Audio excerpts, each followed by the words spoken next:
Welcome back to Atlanta & Company. Thanks for staying with us. I'm Tom Sullivan. Well, in 2001, billionaire commercial banker Ivan Wilczek traded in his pinstripe suits for a wardrobe a little more exciting, campy peace capes, and a new sincere incarnation.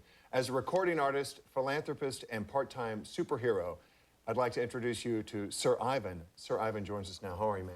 Great. It's a pleasure to meet you. You look fantastic. It's not often that I get to talk to a former billionaire banker. And Harry, what was it like, the transition from the corporate world to where you are now? Well, it was very extreme. After working in a bank, a commercial bank called the Trust Company of New Jersey for 20 years, I got to live my dream, and that was always to sing and take the royalties and give them to worthy causes. So that I could make that transition, right?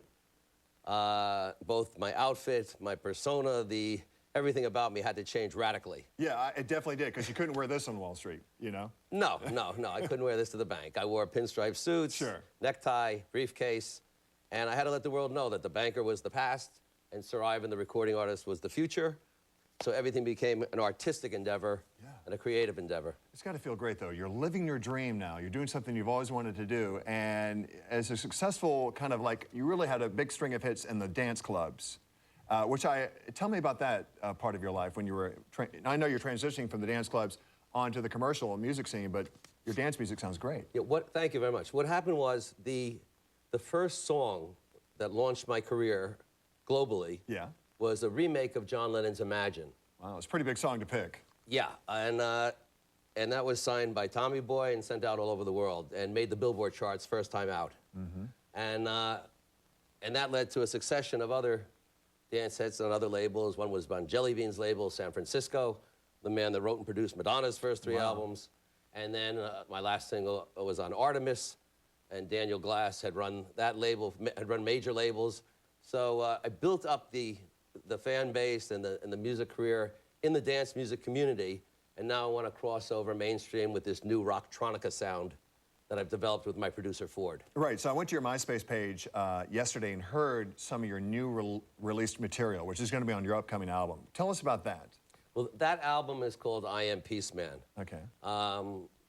Many people don't know because they see me in a flamboyant cape or know that I live in a castle. They don't realize that the seriousness of my endeavors, and that being my late father was an Auschwitz survivor, and 59 of my relatives were murdered by the Nazis during the Holocaust. So as a result of that, when he came to America and lived the American dream, I no longer really had to have a 9-to-5 job for a living. Sure. So I decided to devote all my heart, all my energy, and all my soul to helping humanity and other people. So I formed the Peace Man Foundation, a private foundation, not a public one, from which I will write checks and raise monies from all over the world, whose mission statement is to battle hate crimes of all sorts and to treat the victims of post-traumatic stress syndrome. So that's why Imagine was about my vision, you know, the song that said it all in terms of how the world could improve and live in harmony and peace. And as a result of that, all of the album is a remake of iconic songs from the 60s, where great change took place on the planet. Like, I think, For What It's Worth, Buffalo Springfield, that song. And you also even have an Obama song that you've released. Well, these are songs about love and about hope and about the dream of peace, about world peace. So I decided the Peace Man Foundation, if it's fighting hate crimes, it's fighting racism, it's fighting bigotry, it's fighting homophobia. And that's a very worthy cause, and that's why I feel like my father survived Auschwitz, to have a son, to be something more than just another singer. Sure. And how are you being received in the community? Just all over, everywhere you go. What's the reaction of people when they see you? I've been getting emails from all over the world, literally, about where can we get a cape like yours? How can we send a check? How can we support you? I'm not a rich person, but we need more people like you. We love that you're all about peace. And we love the capes, and we love your music, and the combination has developed a following from many different countries in the world. Well, we need a lot more peace in the world, you know, and I love what you're trying to do, and your album, you're working with some big names that are going to be helping produce this. You want to run those down for us? Well, Ford, who's an Atlanta-based producer is a hidden treasure. He could easily be the next Quincy Jones or David Foster. And I'm lucky enough to have him having produced my album. And he did things vocal-wise and production-wise that we think are gonna like revolutionize music in today's world.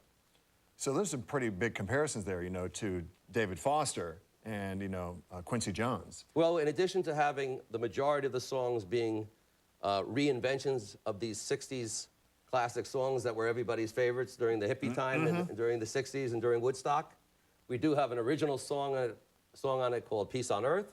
Okay. And we rewrote the words to Kumbaya with our own interpretation. And it's a tribute to Obama, is that right? It's a love and hope contribution that uses sound clips from his speeches. It's a great song. I mean, you're really talented. And thank you very much. And the one that that is my baby is Hare Krishna. We're taking the mantra of Hare Krishna, and I rewrote words to it and I made up my own words to it. It's a very spiritual, enlightening song that I'm hoping it will be everybody's favorite. All right, Sir Ivan, tell us about the significance of the peace symbol on your cape and on your pendant here that you so proudly wear. Well, after having been on, if you want to spread peace, I think you should look the part, you should feel the part, you should speak the part, you should sing the part, and the charity should also be consistent. It is. So I've had dozens of capes that are designed. Turn around. We'll let people see this beautiful work of art that here are on the back. designed, you know.